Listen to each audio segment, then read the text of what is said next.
Hi everyone, I'm Any New Province, and this week we're playing Jeskai tokens for Net Benefits, the series where we explore the benefits of net decking in Pauper. This super sweet and successful go-wide deck comes from Ali, Code, and Drochit, who took it to a 5-0 finish in a Pauper league last week. Like the new powerful and popular blue-black 1-drops, this deck is looking to take advantage of Brainstorm and Graveyard shenanigans to do powerful things your opponent has difficulty interacting with. Before I get into the deck tech, I just want to remind you that you can like the video or subscribe to the channel down below. I'd seriously appreciate it. It's a great way to let me know you've enjoyed everything, and it really encourages me to keep making great Pauper content. Alright, let's get into Jeskai tokens. I'm going to start by going over some of the raw token production we have, things that we're not asking very much of, besides put a couple of small yet serviceable bodies onto the battlefield. First, we have Sacred Cat, which costs 1 white mana for a 1/1 with lifelink, which is not that great on its own, but it has the Embalm ability, the first way we're going to be taking advantage of our graveyard. You can embalm Sacred Cat by paying 1 white mana. When you do, you exile Sacred Cat from your graveyard and create a token that's a copy of it, except it's a white zombie cat with no mana cost. You can only embalm as a sorcery. Embalm is really cool because it gets around your opponent's counter magic. They might be on all spell stutter sprites and condescends and hard counters, but we can just embalm a Sacred Cat out of our graveyard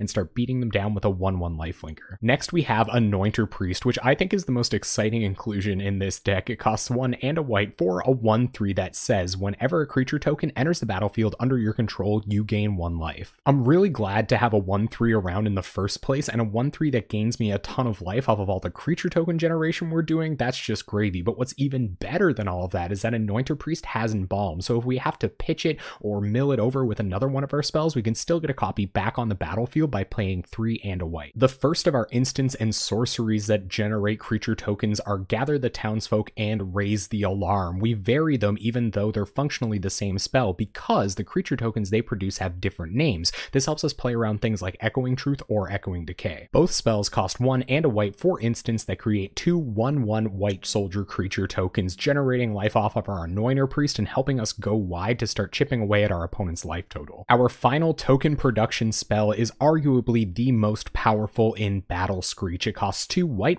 for a sorcery that creates 2 1/1 white bird creature tokens with flying. What really puts Battle Screech over the top and helps it fill in with all of our graveyard synergies is its flashback ability. You can cast Battle Screech out of your graveyard by tapping 3 untapped white creatures you control, then you exile it. This deck is running exactly 1 non-token based creature threat, and it's an important one. It's Seeker of the Way, which costs 1 white for a 2/2 with Prowess. Prowess says whenever you cast a non-creature spell, this creature gets +1/+1 until end of turn, and if that wasn't enough, whenever you cast a non-creature spell, Seeker of the Way also gains lifelink until end of turn. Next, I'm going to talk about all of the spells we're going to use to get the top of our deck into our graveyard. This is going to give us a ton of card selection because cards like Sacred Cat, Anointer Priest, and Battle Screech can just be cast from the graveyard anyway. It's like an extension of our hand at that point. We have 1 copy of Mental Note and 4 copies of Thought Scour. Like Raise the Alarm and Gather the Townsfolk, these are functionally the same, but we just wanted 1 extra copy. Both spells cost 1 mana for an instant that causes target player to put the top 2 cards of their library into their graveyard, usually us. After you do that, you draw a card. We're also running 2 copies of Faithless Looting, which costs 1 red mana for sorceries that draw you 2 cards, then discard you 2 cards. If you mill over them with Thought Scour or Mental Note, that's okay because they have the flashback ability. You can pay 2 and a red, exile Faithless Looting from your graveyard, draw 2 more cards, discard 2 more cards, and hopefully continue going off with your graveyard shenanigans. This deck isn't looking to just produce creatures out of its graveyard with Battle Screech and Sacred Cat. It actually has a whole other package filled with a variety of really cool graveyard activated effects. The first of those effects comes in the form of a couple copies of Prismatic Strands, which cost 2 and a white for an instant that prevent all damage that the sources of the color of your choice would deal this turn.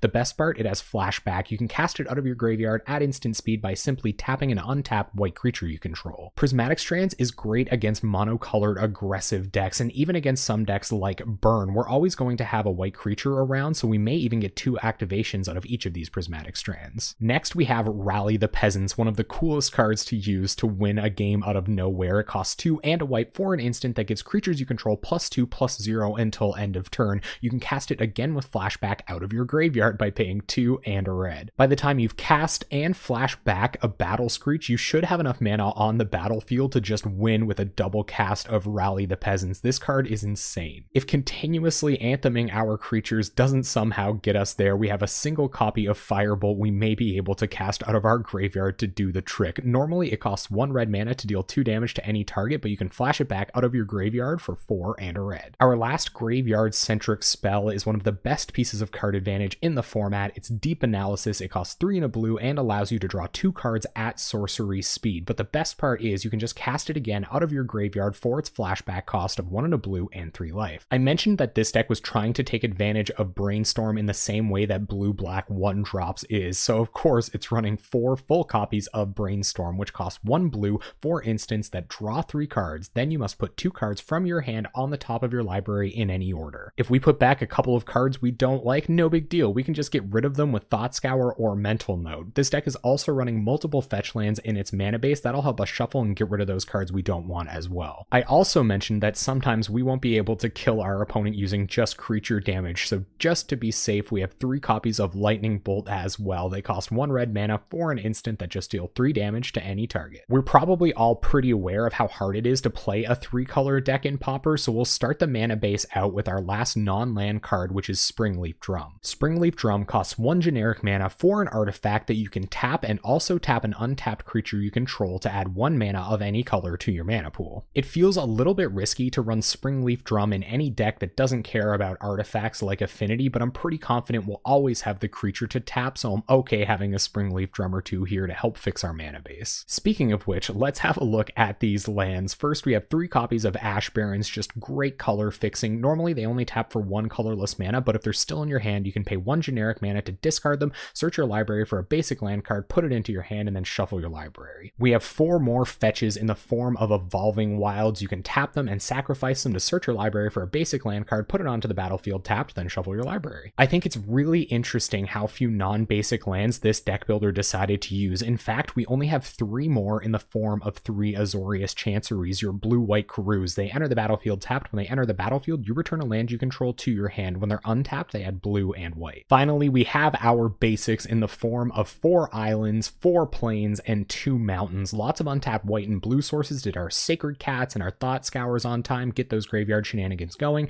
and just enough mountains that we can trigger an early lightning bolt to kill a threat that might kill us. Alright, let's have a look at this sideboard. First, we have 2 copies of Veteran Armorer for going up against those Electrickery decks. We have 1 copy of Standard Bearer for picking up our opponent's pump spells and auras. We have a ton of Wraths and 3 copies of Electrickery and 3 copies of Swirling Sandstorm. We have another Prismatic Strands for fogging our opponent's elves or getting an extra turn off burn. We have an Ancient Grudge because we're technically a 5-color deck. We have all those Springleaf Drums. We have 1 copy of Ray of Revelation as a way to destroy our opponent's enchantments out of our graveyard. We have a Lightning Bolt for those ultra fast decks if we have to kill their threats, or just for going to our opponent's face if we're the beatdown. And speaking of being the beatdown, we have 2 more Anthems and a couple more Ramosian Rallies. And there you have it, Jeskai tokens by Ali, Code, and Drochit. Congratulations again for your 5-0. We're going to take this deck into a league at twitch.tv/AnyNewProvince. We're there every Monday night at 7 p.m. Atlantic time playing competitive Pauper decks. Before I go, I just want to remind you that you can like the video or subscribe to the channel down below. I'd seriously appreciate it. It's a great way to let me know you've enjoyed everything, and it really encourages me to keep making great Pauper content. I hope you enjoyed this deck tech,